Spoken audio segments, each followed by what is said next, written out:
Hi guys, இன்றைக்கி நம்ம பார்க்க போகிற டாபிக் வந்து பார்த்திங்கன்னா ரிஸ்க் அசஸ்மெண்ட்டு. இப்போ நம்ம வேலை செய்கிற இடத்துல உள்ள அபாயங்களை கண்டறிஞ்சு அந்த வேலையினால் ஏற்படுத்தக்கூடிய சேதம் எவ்வளவு மற்றும் நிகழும் வாய்ப்பு எவ்வளவு என்று மதிப்பிட்டு தேவையான கட்டுப்பாடு நடவடிக்கைகளை நம்ம வந்து எடுக்கிறது தான் இந்த ரிஸ்க் அசஸ்மெண்ட்னு சொல்லுவோம். இப்போ இதோட பயன்பாடு வந்து பார்த்திங்கன்னா, வேலை செய்கிற இடத்துல யாருக்கும் அடிபடாமல் இருக்கிறதுக்கும், அப்புறம் ஒரு ஆக்சிடெண்ட்டு எதுவும் நடக்காமல் இருக்கிறதுக்கும் இது யூஸ்ஃபுல்லாக இருக்கும். அப்புறம் இது வந்து பார்த்தீங்கன்னா, ISO 45001 லீகல் ரெக்யர்மெண்ட்ஸு இது வந்து மெயின்டெயின் பண்ணணும். எந்த ஒரு ஆக்டிவிட்டி ஸ்டார்ட் பண்ணுறதுக்கு முன்னாடி இந்த டாக்குமெண்ட் மெயின்டெயின் பண்ணணும்.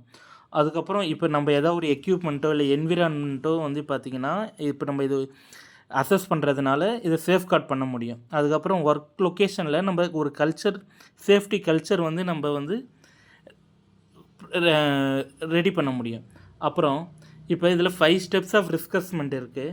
ஒன்று வந்து பார்த்திங்கன்னா, ஃபஸ்ட்டு அசாடை வந்து ஐடென்டிஃபை பண்ணணும். அது ஒர்க் ப்ராசஸ் மூலியமா எப்படி அசாட் எது மூலியமாக ப்ராப்ளம் வருது, இல்லை எக்யூப்மெண்ட்டு இல்லை மெட்டீரியல்ஸு அதை மெயினாக பார்க்கணும். அதுக்கப்புறம் பீப்புள் அங்கே யார் வேலை செய்கிறாங்க, அதுக்கப்புறம் வந்து அந்த வேலையினால் என்ன அபாயம் நிகழும் வாய்ப்பு எவ்வளோ இருக்குது, அதுக்கப்புறம் அந்த அபாயம் நடந்தால் அதோட சேதத்தின் அளவு எவ்வளோ இருக்குது, அதெல்லாம் நம்ம கணக்கெடுக்கணும். அதுக்கப்புறம் எல்லா டீட்டெயில்ஸும் டாக்குமெண்ட்ஸும் நம்ம ஃபைண்டிங் வந்து ரெக்கார்ட் பண்ணணும். ஒன்ஸு ரெக்கார்ட் பண்ணதுக்கப்புறம் இன்கேஸ் ஏதாவது ஒரு இன்சிடெண்ட் ஏதாவது ஆச்சுனாலோ இதை வந்து நம்ம வந்து ரிவ்யூ பண்ணி திருப்பி அப்டேட் பண்ணணும். அதுக்கப்புறம் வந்து பார்த்திங்கன்னா, எதுக்கு இந்த ரிவ்யூ பண்ணுறோன்னா, ஏதாவது ஒரு நியூ ஆக்டிவிட்டி இல்லை ப்ராசஸ் புதுசாக ஸ்டார்ட் ஆகுதுன்னா நம்ம வந்து ரிஸ்க் அசஸ்மெண்ட்டை வந்து ரிவ்யூ பண்ணணும். அதுக்கப்புறம் ஏதாவது ஒரு இன்சிடெண்ட் நடந்தாலோ ஆக்சிடெண்ட் நடந்தாலோ திருப்பி ரிவைஸ் பண்ணணும்.